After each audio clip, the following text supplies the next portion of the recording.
తిరుపతి వెళ్తున్నాం అని పనమ్మాయి చెప్పిందంట. సరే ఇదిగో ఈ 100 రూపాయలు దేవుడి వరకు చేరేలా చూడు అని ఓనర్ అమ్మ 100 రూపాయలు తీసి తన చేతిలో పెట్టింది. వెంటనే తన కొంగుకి ఆ 100 రూపాయలు కట్టేసుకుంది పనమ్మాయి. కుటుంబంతో సహా రైల్వే స్టేషన్ రీచ్ అయిపోయింది తిరుపతికి ట్రైన్ ఎక్కడానికి.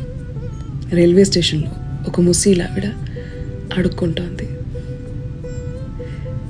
నేను తిని 3 రోజులైందమ్మా, డబ్బులేం వద్దమ్మా, కొంచెం అన్నం పెట్టించమ్మా అని ప్రాధేయపడింది. ఆమెని చూసి మనసు కరిగిపోయింది ఈ పనమ్మాయికి. ఓనర్ అమ్మకి ఎలాగో తెలియదులే అని అనుకుంటూనే తన కొంగులో ఉన్న 100 రూపాయలు తీసి ప్లేట్ మీల్స్ కొని ముసలామ్మకి పెట్టేసింది. ట్రైన్ ఎక్కేసింది. అదే సమయంలో నిద్రిస్తున్న ఓనర్ అమ్మ కలలోకి సాక్షి